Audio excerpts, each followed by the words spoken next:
You're listening to the Co-Creator Network. When you change the way you look at things, the things you look at change.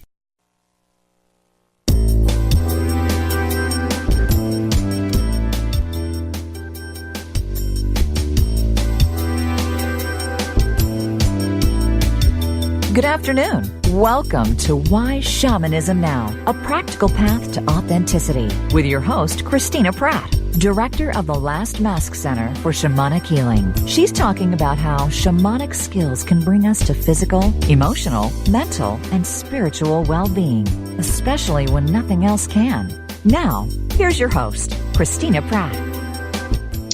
Welcome, everyone, to Why Shamanism Now. This is your host, Christina Pratt, and I would like to begin our proceedings here today by calling out to the helping spirits to be with us. So I call out first to your ancestors and to mine, those ancestral helping spirits who bring all that is good and true and beautiful out of our ancestral lines, not because people were perfect, but because through their life and their death they figured it out. They reconciled their life, and they bring to us the teachings that come from a life well lived and from a good death. And so we ask them to lean in and to help us in this very challenging time for life on Earth, and to help us, the living, to make decisions, to understand what needs to be sacrificed and to do so in a noble way, and to understand what must be given more resource, more life, more excitement, more passion, to bring it forward into the world in a way that will be good, not only for the next 7 generations of humans, but for all life. And so as we call these human ancestors in, let us reach through those humans to the even older ancestors, those that are non-human. The plants, the animals, the bugs, the everything. The whole web of life that was here long before there was ever a human being and will be here long after. And we call out to these ancestral energies to help us to remember our own true nature, and to help us to lean in today, to breathe deeply into our heart, into our bones, and to find within ourselves a blessing that lives within us, that is coming out, straight out of the wellspring of our gratitude for the fact that we are alive and that we have the capacity to create change. So with enormous gratitude to this huge array of helping spirits that are here for us, all we need to do is call them in. We invite them in. And now shift our focus. We invite in ourselves and our own spirit, gathering ourselves from wherever we might be in this day, drawing our awareness into our head with the next breath, drawing our awareness down from our head to our heart, and with the next breath from our heart down into our belly. And from our belly, let us reach all the way down and touch the earth and take a moment to give thanks for this day. Thanks for your body. Thanks for your life. And thanks for everything in your life that brought you to this moment. All those gifts that have come to you, and all of that hardship along the way that has not yet quite revealed itself for the gift that it was for you. And may we all hold each other well in that discovery of how we come to realize how life has given us what we need to become the men and women that we are meant to be. And may we support each other in standing up. And as we give great gratitude to the earth, let us extend our energy down through all the layers of the earth, all the way down to the very, very center of the earth, to this deep core of essential energy, and reach into that energy that draws its strength, that draws its power out of darkness and silence, stillness and peace, that which allows us to sleep at night, to dream deeply, to move in our journeys, that energy of simple elemental darkness. No morality, no judgment, just that which allows us to see in new ways. And we give great gratitude for this energy, as it is the root of all life here on this earth. And we draw that energy up, bringing up the wisdom of manifestation into our own bodies so that we can learn how to be here in form in a good way. We call this energy up into ourselves so we can know who we are, where we stand, and what we stand for as we ground ourselves here in our bodies on this planet at this time.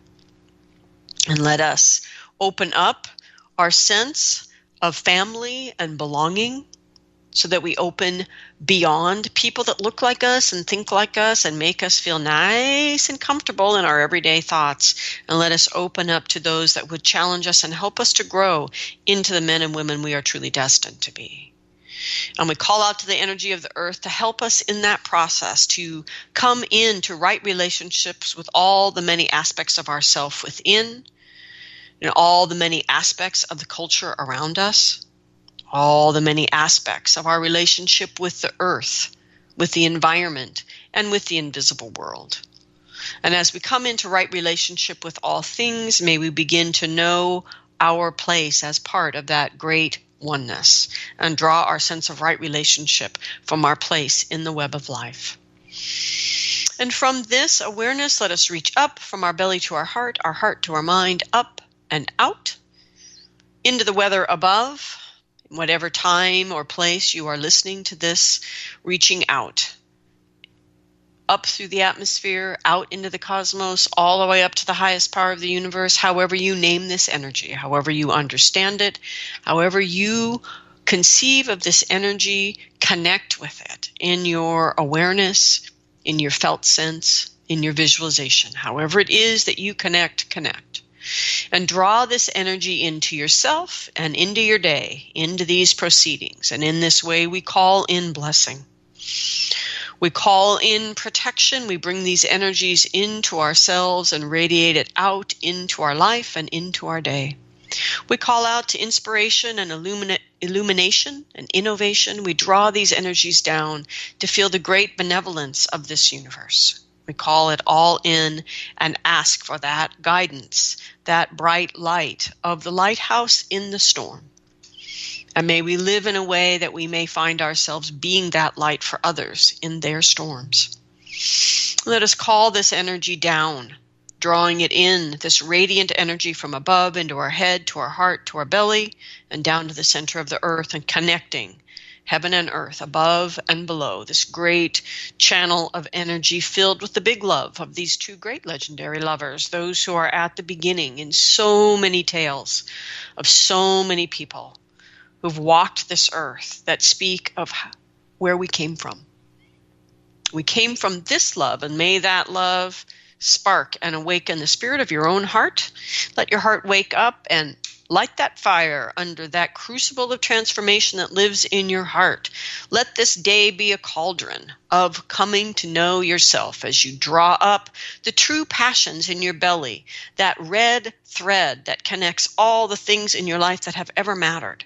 Call that up into your heart, drawing down the crystal clarity in your mind and everything you've learned about how the hell to get things done in the world. We call that energy down into our heart.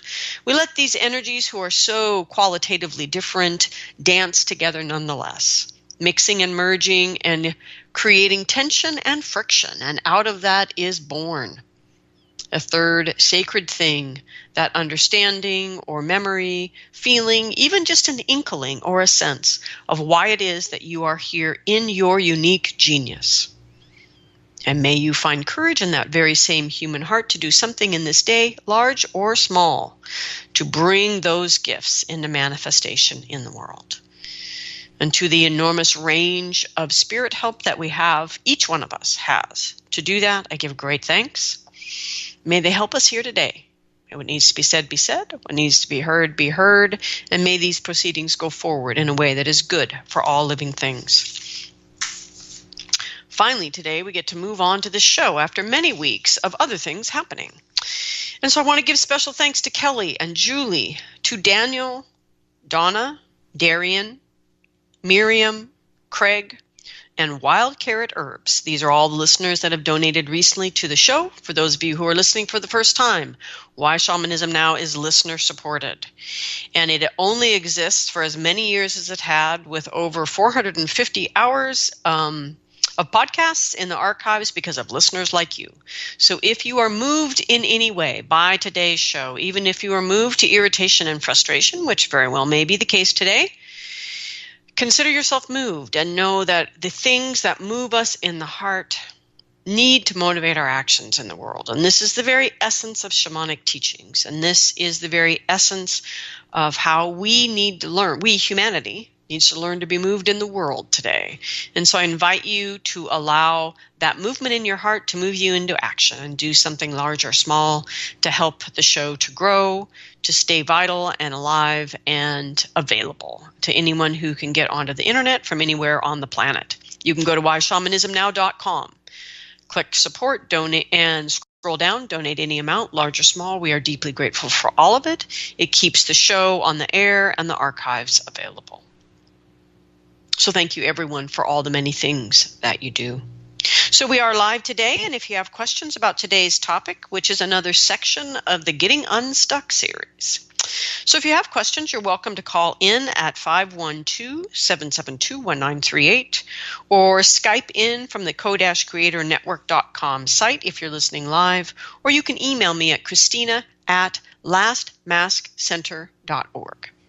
So today, for those of you that are not listening live, today actually happens to be September 25th, 2018. On this day, Energy Body Mastery begins. And you still have time to register. This is a 7-week live online course that is the fundamental skill set for all the good stuff we talk about here on Why Shamanism Now. And it is the foundation of my own shamanic practice and the foundation of the health and well-being in my own life. So if you would like to join us in that course, now's the moment.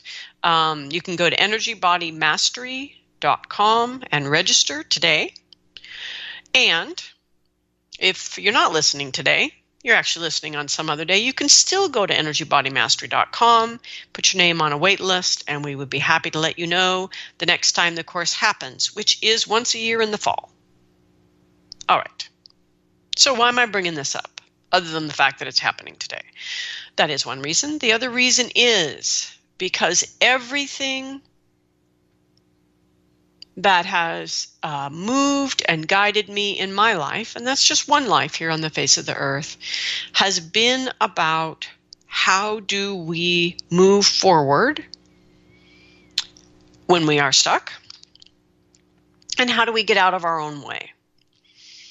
Because the thing that I really have a great deal of passion about in my life is transformation, is watching a living thing who is frustrated into stuckness on one day, find what they need to move through that stuckness the next.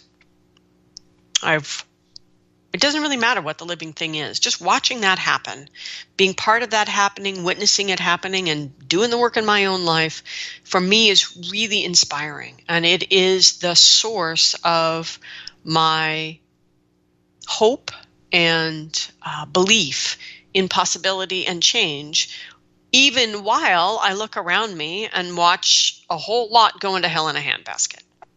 Okay, so people ask me that question all the time. How do you remain so hopeful? This is how, exactly how.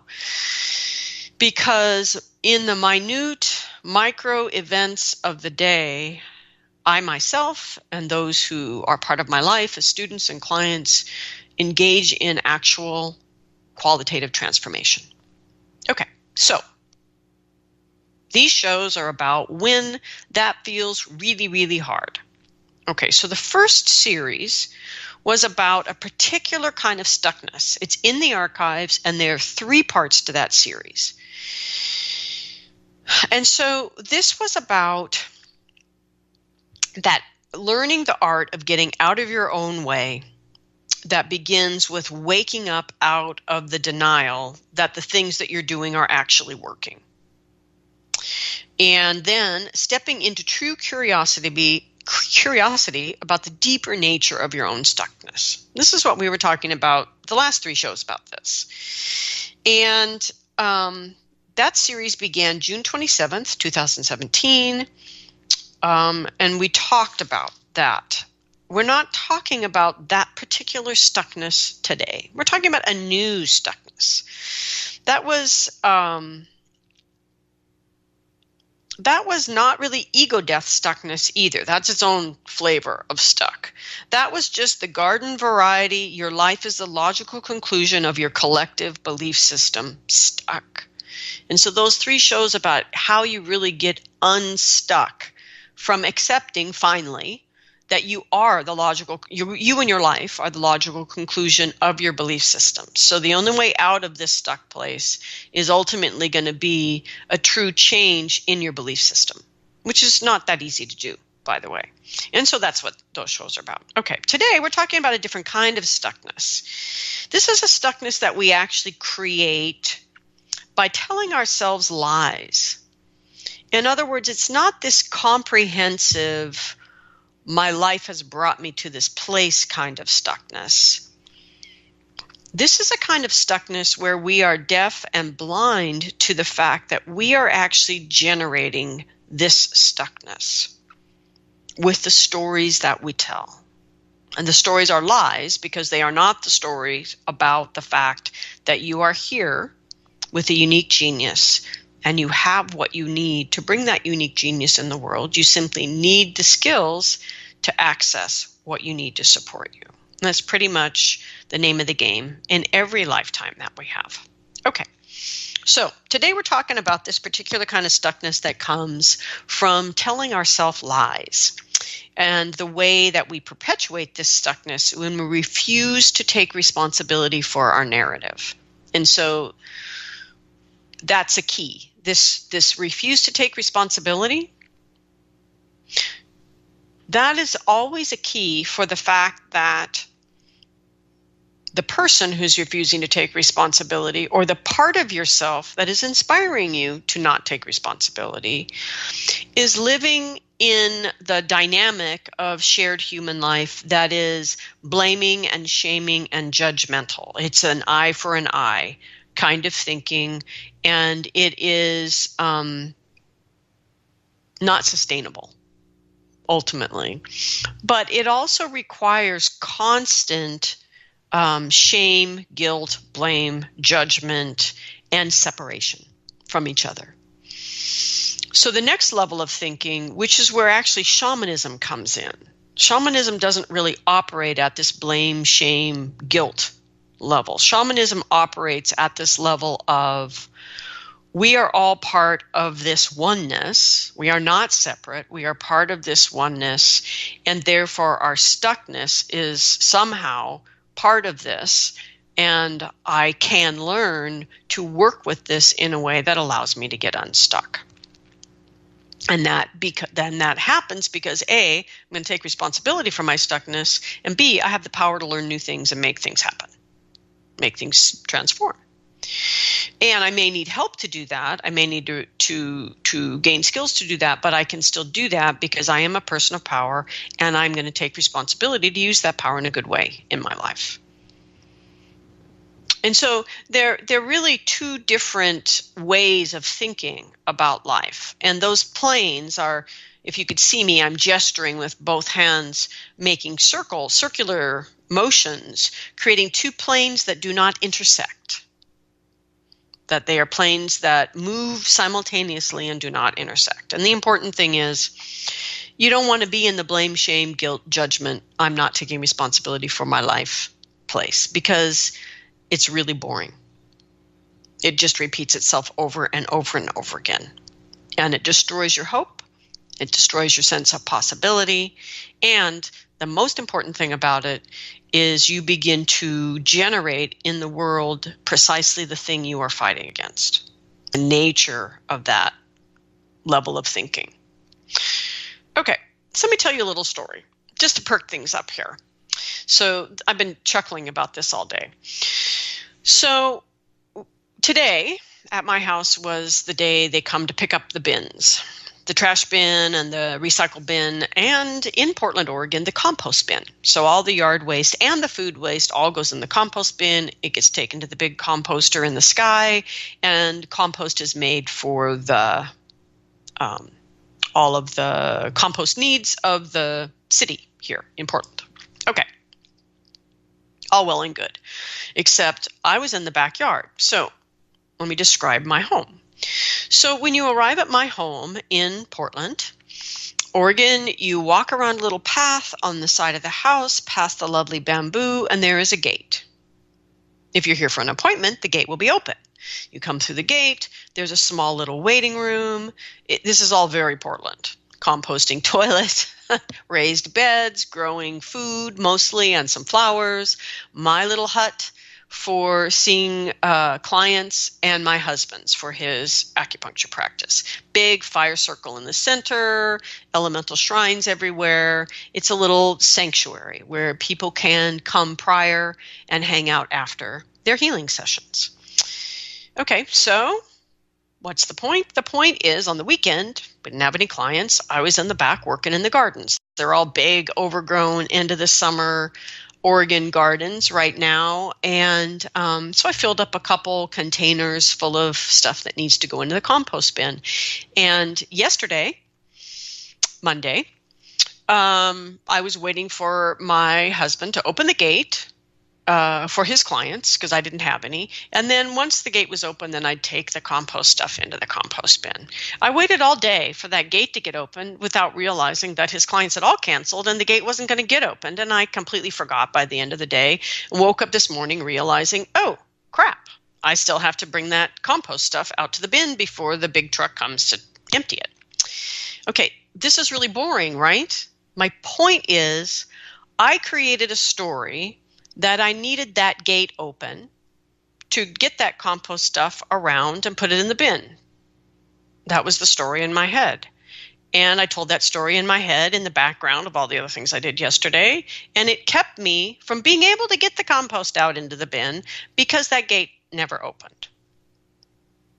There was a second gate. There is a second gate. It was open all day long. I saw it open all day long. But because my idea was attached to the story of using gate number 1, it never crossed my mind to use gate number 2. That's the power of stories. Now, this is an innocuous and stupid little story that I have shared with you only to show you, though, how simply, quickly, and unconsciously we do this. So this is a stupid little story that's just about getting a bunch of yard waste into a compost bin. There's no fear involved in it. There's a little bit of effort, but not much. So in other words, there's nothing driving this story in. There's nothing kicking my adrenals into action and creating some sort of fight or flight response to drive this story deeper into my bones. There's nothing important about this stupid little story at all, except that it demonstrates the profound power of our stories. So now imagine the stupid little story created complete blindness. I stood in the open gate yesterday having conversation 2 or 3 times with my husband, and still never struck my mind to drag that compost stuff through that second gate because that wasn't the story. The story was it was going to go out that other gate. That's how stories work, people. And when those stories are driven in through repetition, through trauma, through the fact that it was a crappy belief system handed you by your family, and then it got reinforced by your church, then it got reinforced in your school, and ultimately is reinforced by your culture. These stories get driven deep, and they're powerful. They create deafness and blindness. They create a lived sense of reality. But we're the only one living in that reality, and we don't know it. That is the power of story. And what I want to talk about today is the stuckness created by the power of the stories we tell ourselves. Okay, because this is both direct and tricky. And I think this is part of the reason people get lost and they abandon the change your story, change your life narrative. And I don't mean to dismiss that narrative. Change your story, change your life is an important understanding to have. It is a skill set that is absolutely required in today's heavily media-mediated world, because media is all about stories and narratives and who's controlling the narrative, etc. And it takes a lot of work in your own mind for you to steal the reins of your narrative back in today's distracted culture. So if you don't actually understand with skills how to change your stories and this whole logic behind change your story, change your mind, I can suggest to you one of many good books about that. This one happens to be by Carl Greer, and it is called Change Your Story, Change Your Life. C-A-R-L, Greer, G-R-E-E-R. Many other versions out there. Go ahead and Google it. Okay, so that's the direct way of addressing it. It is a thing. There's a lot of research about the thing, and there's skills and ways to deal with the thing. Okay. But I think the reason that people start doubting that that's the thing is because it's also tricky. And a lot of these first books are written to bring you into that way of thinking and working and give you a basic skill set. There needs to be, book 2 and book 3 and book 4 and book 5 because of the power of stories that we've heard from the time we were a child. So, for example, in America, any person of color is hearing a story from the moment they arrive on this soil at this time, that they are somehow inferior, deficient, and there's some valid reason they don't deserve the same thing white presenting people deserve. That's a ridiculous story, but it exists and it is constant and it is reinforced everywhere. The power of that kind of story is not only direct in that it can inspire you to internalize that story even as you struggle against it, but it is also tricky because we have many selves internally that can take different positions or different roles relative to certain stories, different characters within the way these stories cast us in the world. There can be aspects of ourself that become very, very frustrated with a particular story that we are carrying and start generating their own stories. So there is a tricky aspect to it as well. And this, for me, is where going from change your story, change your life moves into this deep understanding of the true elemental energy body that we all carry and how to get in to different levels out of our mind and into our energy body where other stories get logged in. So the stupid story around the gates was just floating around in my mind, making me blind, right? The other stories, like I said, the kind of stories that are driven through trauma, through abuse, through repetition, through larger cultural systems, these are not all in our mind only. They are also taking up residency in our heart and in our body. And that's the tricky bit. Okay. So both are true simultaneously, and I think this trips people up sometimes. And this is one of the simple ways I would say this is the strength of the cycle teachings, is the cycle teachings are a coherent shamanic cosmology that moves to the forefront all of the crazy logic, trickstery energies in a shamanic cosmology to help us to deal with precisely this problem of the non-logical way that the stories work. Okay, so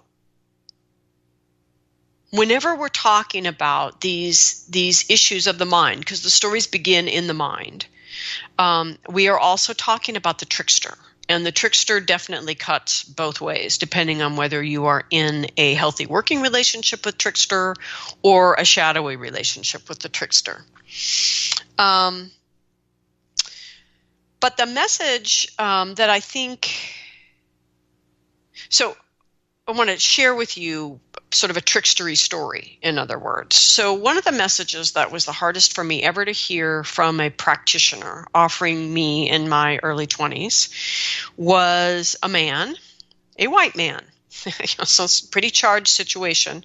But what he said to me is, you are not responsible for the actions of the men who raped you.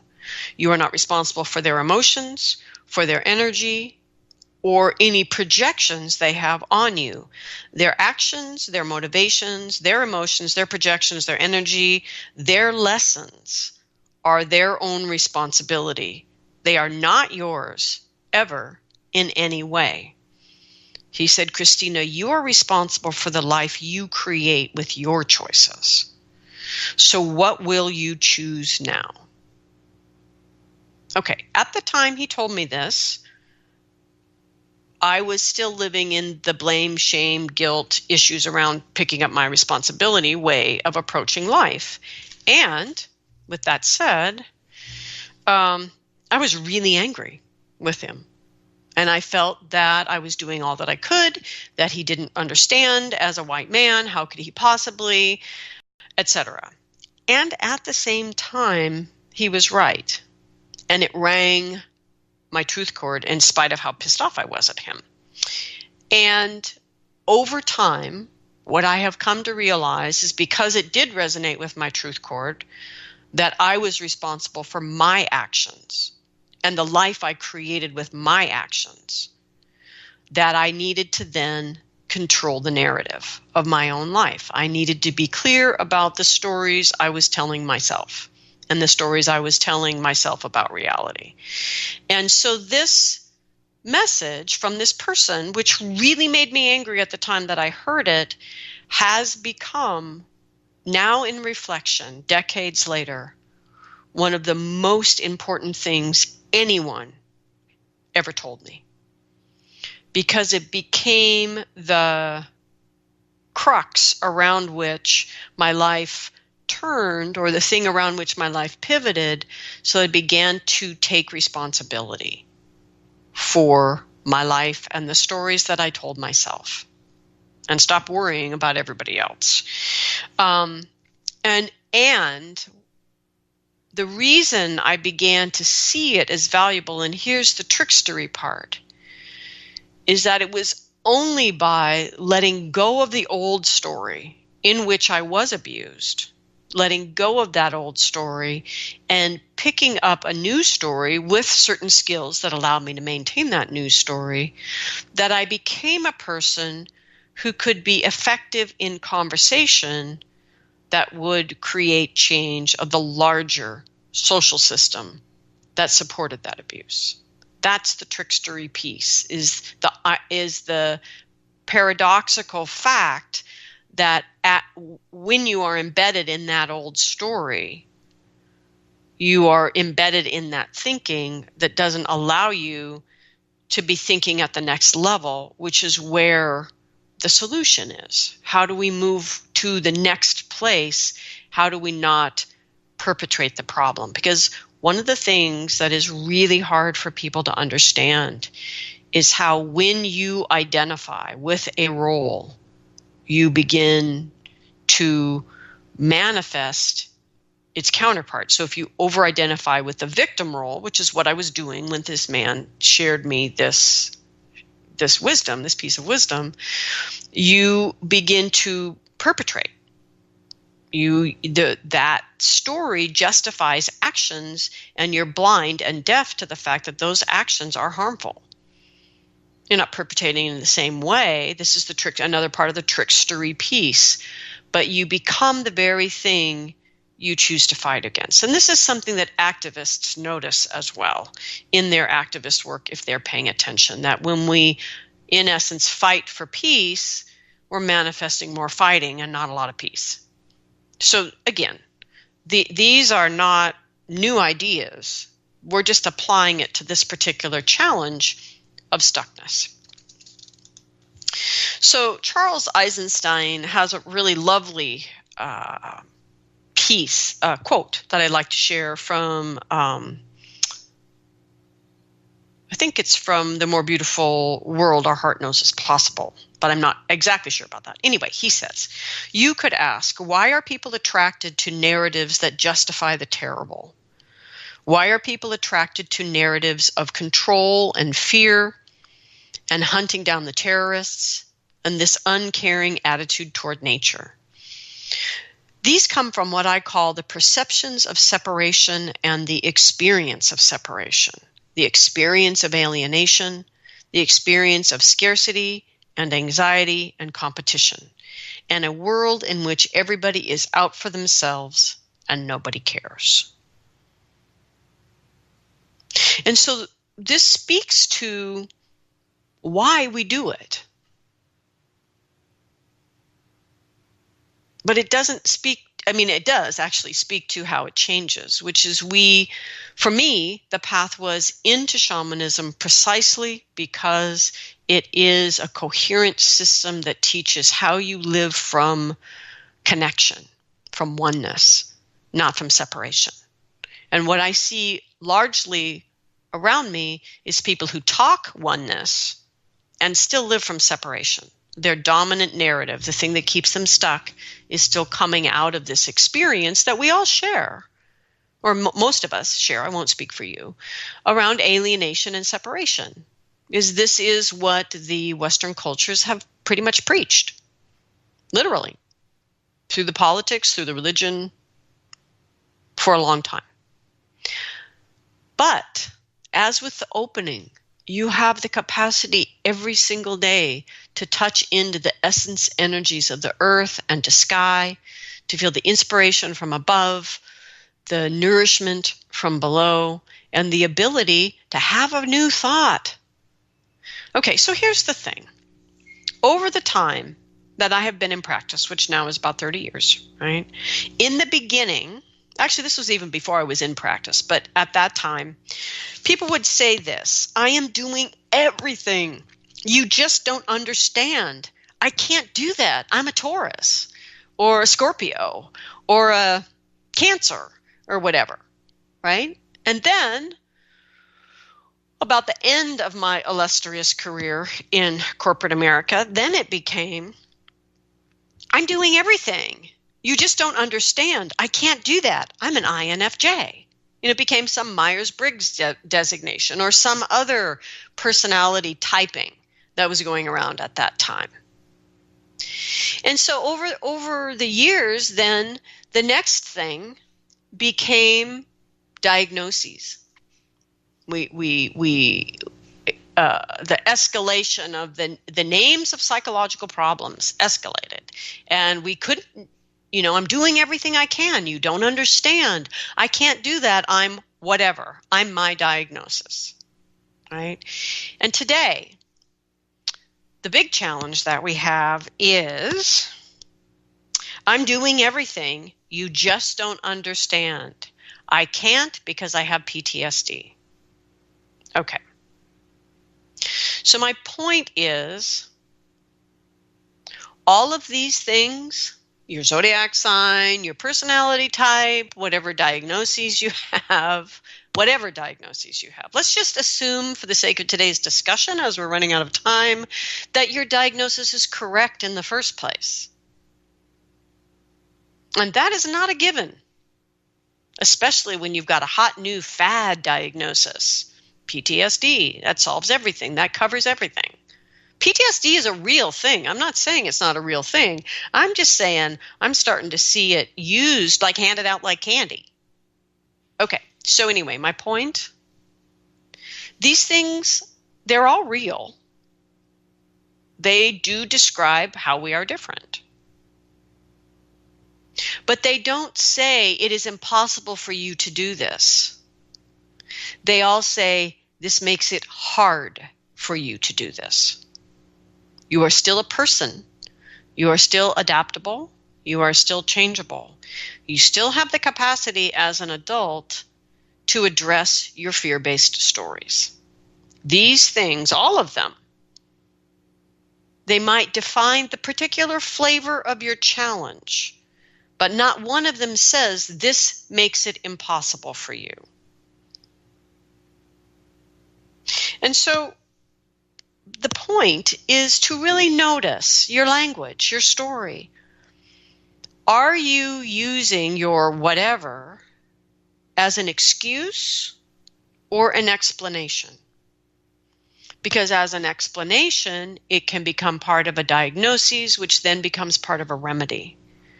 as an excuse, it keeps you in that realm of I'm not taking responsibility for change in my life because it will be hard, right? And I want things around me to change without having to change myself. Now, pretty much everybody feels that way. But most people who come to me for a session are there because they've realized they have to take responsibility. And they have to take responsibility to change themselves, or the situation in their life isn't ever going to change. It's a given. Right? So what I really want to talk about today is the stuckness that people create in their lives when they are using something that is potentially true. Again, we're just going to assume for today your diagnoses are real, are correct. Taking something as important but treatable as PTSD and using it as your excuse to not pick up responsibility for your life and to not change and transform. So let's break it down. I'm doing everything.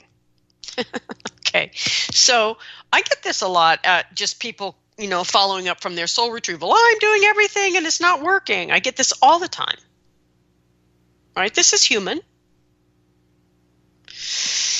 So I ask people, okay, great. What are you doing? They go, what do you mean? I said, you said you're doing everything. What are you doing? Tell me about it. What does your day look like? Describe it to me. And everyone goes, oh. Okay. Now, usually what comes out of that is, one, they're not doing everything, but they are busy, which we all struggle with, granted. Or they don't have the skills to do what they're trying to do. Okay. So that's all well and good. But when I see people using, I'm doing everything, you just don't understand, I can't because of X. What I see is the person is doing a lot of things. They've learned this, like let's say yoga, maybe they even went to yoga teacher training, and they stopped when they started to touch into themselves at their first Vipassana retreat, for example. And so then they moved on from that to the next thing. Maybe it's shamanism. And then they started using their new journeying skill and their new helping spirits from this place of blame, shame, and judgment. And they started getting weird answers that lead to problems in our lives, in spite of the fact that I'm sure their teacher told them not to do that. And so that goes sideways. And what I see when a person who's saying this, but I'm doing everything, but is using it as an excuse, what I see is they are doing many things up to about 65 to 75%. And that when they get to that place where that thing they've been doing begins to get some traction and start to push and pull and make you uncomfortable at that place in you that needs to change. In other words, when it starts to get hard, people deflect to the next thing. And they learn another thing, another skill, and now they're doing that. And they may be continuing to do some amount of time of each of these new things they've learned every day. They're still doing some yoga. They're still doing some journeys, or at least still doing divination. They're still doing this or that. So yes, it feels like they're doing everything, but they are doing nothing to 100%. And when you start to talk about that, you just don't understand. I can't because I have PTSD. We get back to the excuse versus looking at, in your current situation, what needs to happen for you to be able to do this one thing 100%, to begin to move you through this stuck place that you're in. And so this is 100% consistent in my not scientific survey, but this is what I see. Now, with a person who doesn't really want to make excuses for themselves, this is eye-opening. And they really want to know which of the 8 things I'm doing is going to most directly help me do this thing, whatever this thing is they want to do. And we figure that out. And then based on that, then what do I need to do differently in this one thing? Like, for example, yoga. What do I need to do differently so that I can move into and through this place that I bounced out before, that I wasn't willing to go into because it was too hard, it was too uncomfortable, because I didn't want to change. See, because this place, there's so many different things that we can choose to do, and they all work if we do them all the way. So if we get our soul parts back and complete the integration, if we have the ancestral healing done and complete the follow-up, right? If we actually do what we are invited to do from the divination that we learn to do with our angel cards, right? We have to be willing to do what's uncomfortable if we really want change.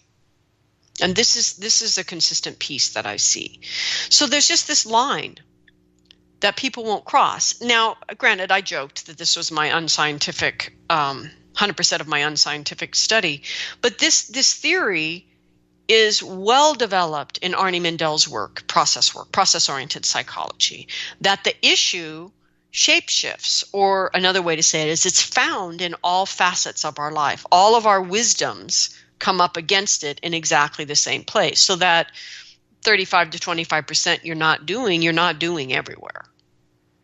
Or all the many things you are doing, you stop at the point where you hit that place where there's some pushback, where there are aspects of you that don't want to change.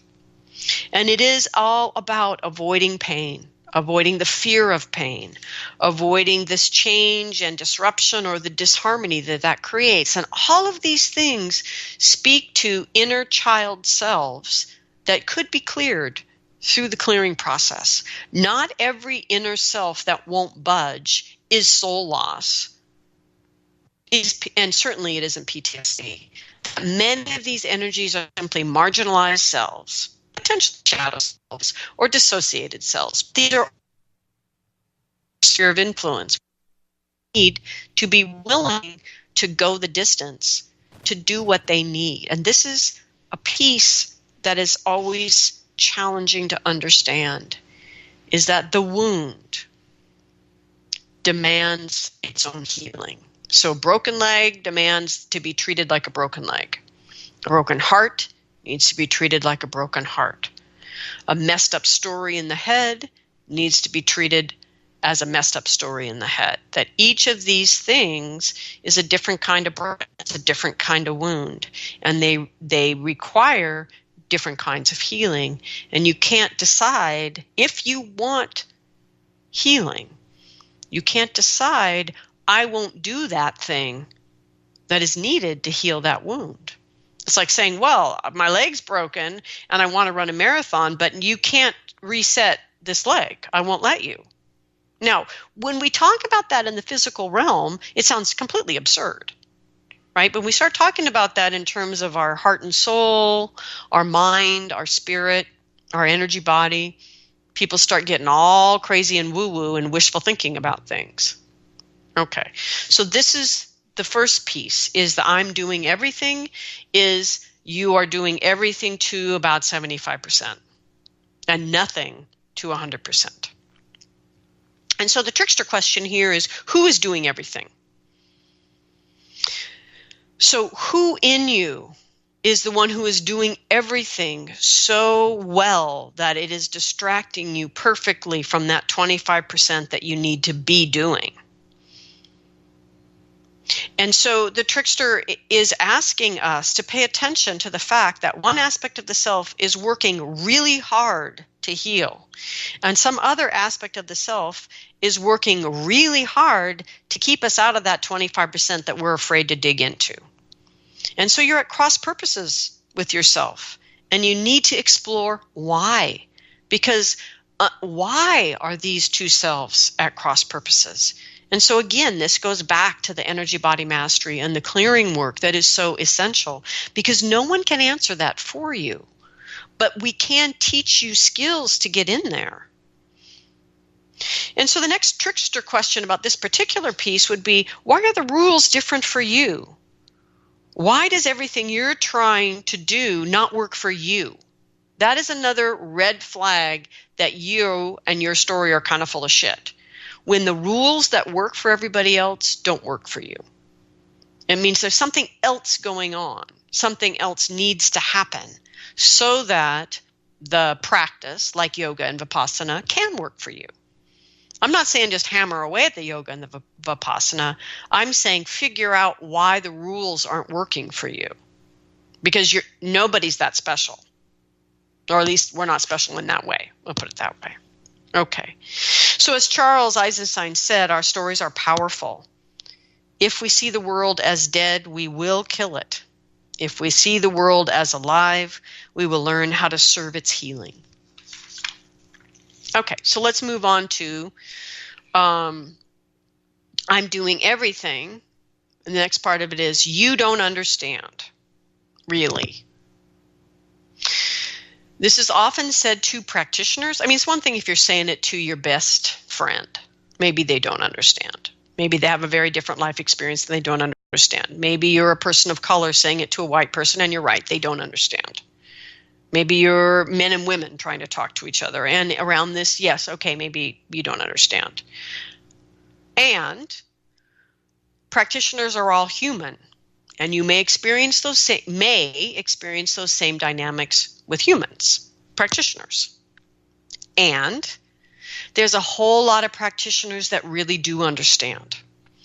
And the main thing is, let's say the scenario is the PTSD. So I'm a victim. You don't understand, right? I can't do that. I have PTSD. I'm a victim, right? Most practitioners, be they therapeutic or otherwise, do not want to jump into the victim hole with you and validate you as a victim. They want to validate you as a person of power who is capable of healing.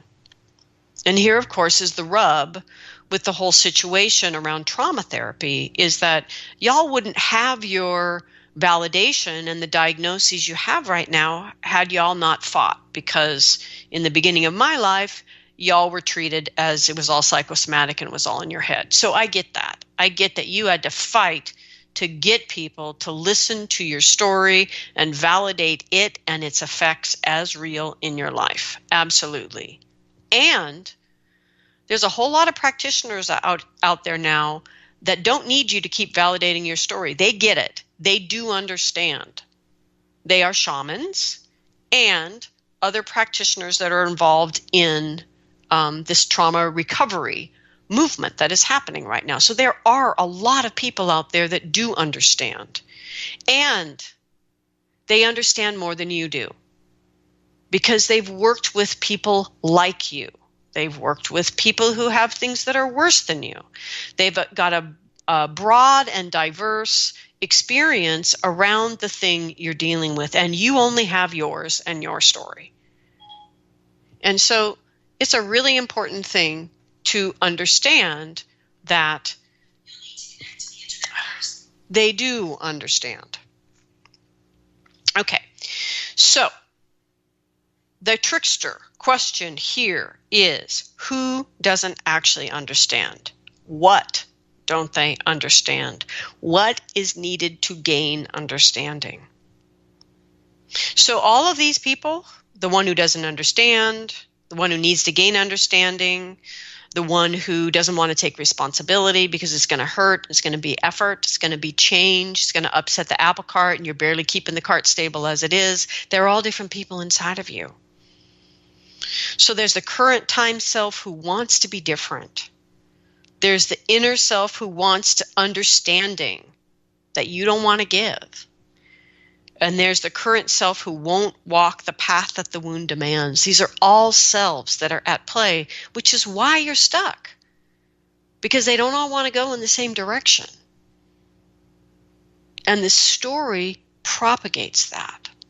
The story propagates, the story of the wounding propagates all of those other inner selves telling their version of that story. So as Charles said, no one's ever completely broken. It's just a matter of how much has to fall apart before the ember of life is exposed to the air. Okay, so the third part of our sentence, which is, I'm doing everything, you just don't understand. I can't, I have X, fill in the blank. Right now, the favorite is I have PTSD. Like it's something you caught, like a cold. Okay, so first off, there are shows about this in the archives, so I'm not going to go deeply into this at this moment with 5 minutes left of this show. In a true PTSD or complex PTSD diagnosis, there is, by definition, soul loss involved. It's not the whole story, but it is what sets PTSD apart from other reactions to trauma. And there are other reactions to trauma. Not every soul loss creates PTSD. Not every time you find yourself back in a story from the past is that PTSD. Because we can find ourselves reacting to the present out of the past with a marginalized self, with a dissociated self, with a shadow self, with all of these different ways we fragment within ourselves. Any of those inner voices can create that. All of that is clearable one way or another. And then there's soul loss on top of that, which is a much greater separation from self. And some of the soul loss that people experience also creates PTSD. There is no PTSD or complex PTSD out there without soul loss. So the important thing is PTSD is not a disease. It is not something that you can't heal from. And so if you are working with anyone in the trauma field that is telling you, you have PTSD, therefore you cannot do XYZ, find someone else. Because that is simply not true. Your soul arrived whole, or basically whole. That's a whole other soul loss story. But anyway, your soul arrived, trauma happened, soul loss happened. Soul retrieval is an easy fix. Integrating that, not necessarily so easy, but you can be supported in doing that. Repair is possible if you are willing to seek out the healing that particular wound demands. Okay. So, disease, just keep this in mind. Disease is a pathophysiological response to an internal or external factor. A disorder is a disruption to regular body structure or function. It is not PTSD as in disease. It is post-traumatic stress disorder. It is a disorder. This is a disruption to the regular bodily structure or function. Right, because it's a disorder to the soul. Because nothing disrupts our functioning more than something happening at our soul level.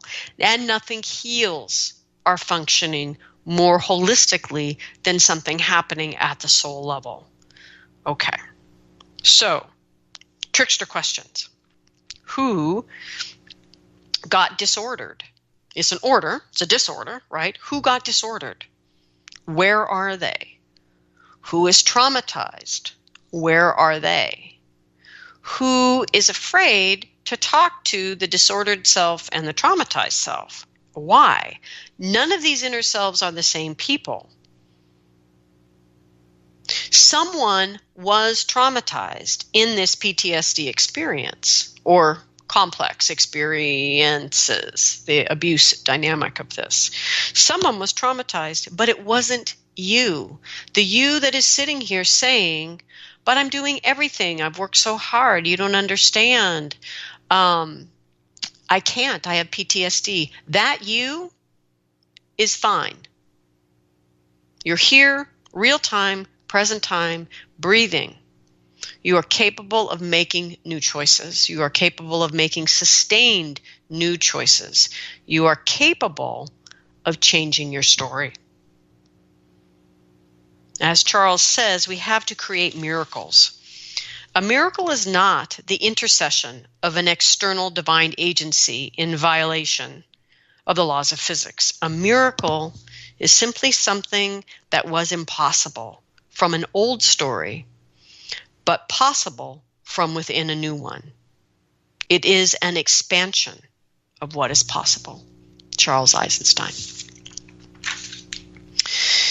So I want to give thanks to the spirits that gather round us and help us to return again and again to the answers that help us as humans to heal here on this earth. I give gratitude to this earth and to the sky above. And I give gratitude to the heart that connects us all. I want to remind everyone that Energy Body Mastery happens every year. It's happening right now. If you're listening live today, you can still register for today's class that begins at 7 p.m. Pacific Time, energybodymastery.com. And if you're listening to this show at some other time and you missed that boat, it will sail again next fall. So go ahead and go to the same address, energybodymastery.com, and put your name on the wait list. Thank you, everyone. Have a great week.